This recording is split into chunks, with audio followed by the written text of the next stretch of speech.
दोस्तों इन केंद्रीय कर्मचारियों की 1 जनवरी 2006 से ही बढ़ेगी सैलरी और पेंशन, रक्षा मंत्रालय ने लगाई मोहर। जी हां दोस्तों, एक बड़ी ही महत्वपूर्ण और ताज़ा अपडेट है लाखों डिफेंस कर्मियों और पेंशन भोगियों के लिए। और यहाँ पर आपको बताना चाहिए कि प्रधान लेखा नियंत्रक निर्माण कार्यालय के द्वारा 21 अप्रैल 2021 को सभी संबंधित अधिकारियों को एक बड़ा ही महत्वपूर्ण आदेश यहाँ पर जारी किया गया है। और इस आदेश के अनुसार ऐसे सरकारी कर्मचारी, खासतौर से जो डिफेंस कर्मी जिनको कि 1 जनवरी 2006 के बाद में अभी तक एंट्री पे का लाभ नहीं मिला है, उन सभी को अब एंट्री पे का लाभ दिए जाने के आदेश रक्षा मंत्रालय के द्वारा जारी कर दिए गए हैं। तो सबसे पहले यहाँ पर जो रक्षा मंत्रालय के द्वारा आदेश यहाँ पर जारी किया गया है तीनों ही सेना प्रमुखों को, वो काफ़ी महत्वपूर्ण यहाँ पर है। तो रक्षा मंत्रालय के द्वारा इसके संबंध में ये 25 मार्च 2021 को ऑफिस मेमोरेंडम जारी किया गया है। और इस ऑफिस मेमोरेंडम के अनुसार अब ऐसे सभी डिफेंस सर्विसेज में रिक्रूटेड एम्प्लॉयज जहां पर कि डायरेक्ट रिक्रूटमेंट भी होता है और कुछ जो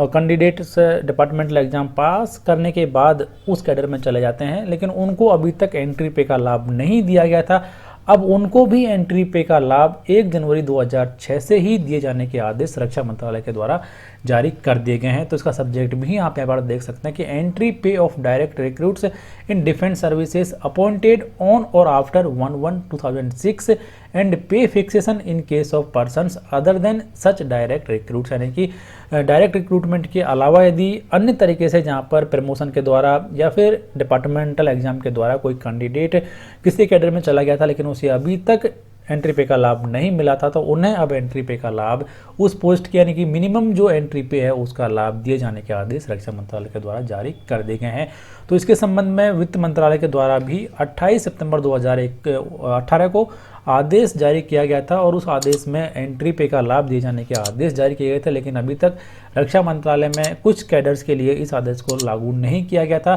तो अब यहाँ पर निम्नलिखित जो कैडर हैं तीनों ही सेनाओं के, उनको एंट्री पे का लाभ दिए जाने के आदेश रक्षा मंत्रालय के द्वारा दे दिए गए हैं। तो यहाँ पर अब ये कहा गया है कि जो और वित्त मंत्रालय के द्वारा 28 सितंबर 2018 को जारी किए गए जो आदेश हैं वो ज्यों की त्यों डिफेंस में भी लागू रहेंगे और निम्न जो ट्रेड यहाँ पर हैं उनके लिए इसका लाभ यहाँ पर दिया जाएगा। तो सबसे पहले आपके सामने ये है कि सर्विसेज का नाम दिया गया है कि किन किन को इसका फ़ायदा मिलेगा। तो इंडियन आर्मी में यहाँ पर education instructors, sportsman and surveyor और फिर ऑटोमेटेड कार्टोग्राफर जिनका की रैंक हवालदार होता है, उनको भी इसका लाभ दिया जाएगा। फिर नेक्स्ट आता है यहाँ पर religious teacher and catering JCO जो उनकी नायब सूबेदार के इक्वल होते हैं, उन्हें भी इसका लाभ यहाँ पर 1 जनवरी 2006 से दिए जाने के आदेश जारी कर दिए गए हैं। तो ये ट्रेड यहाँ पर हैं इंडियन आर्मी की जिनको कि अब लाभ दिया जाएगा एंट्री पे का। फिर बात आती है यहाँ पर इंडियन नेवी की, तो यहाँ पर direct entry RT fisheries from diploma holders जो कि जिन्हें कि यहाँ पर कहा जाता है आरटी फिशर्स। फिर उसके बाद में बात आती है यहाँ पर स्पोर्ट्स मैन की जो कि यहाँ पर इक्वल है एक्टिंग पेटी ऑफिसर एजीपीओ, उनको भी एंट्री पे का लाभ यहाँ पर दिए जाने के आदेश जारी कर दिए गए हैं। फिर यहाँ पर इंडियन एयरफोर्स में आता है एजुकेशन इंस्ट्रक्टर जो कि सर्जेंट के बराबर यहाँ पर माना गया, सर्जेंट की पोस्ट का जो एंट्री पे है वो उन्हें दिया जाएगा। फिर यहाँ पर जो बाकी सर्विसेज हैं ऑल सर्विसेज जिसमें ऑल ट्रेड्स जो कि सिपाही रैंक में यहाँ पर उन्हें माना गया है सिपाही रैंक, तो जो सिपाही पोस्ट की मिनिमम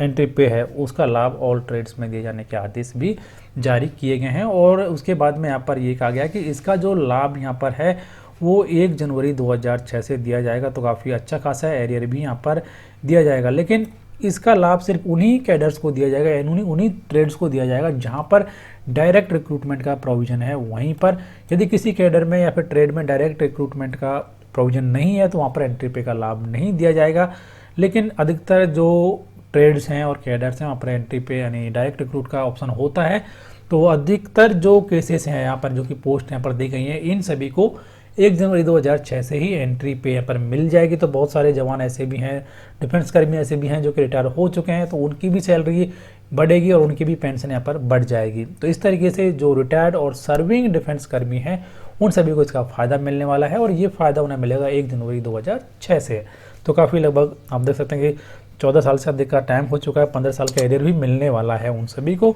तो फिलहाल इस वीडियो में इतना ही। वीडियो को लाइक और शेयर करें जिससे आपके दोस्त भी इसके बारे में जान सकें और बने रहे हमारे यूट्यूब चैनल के साथ हर एक लेटेस्ट अपडेट सबसे पहले जानने के लिए।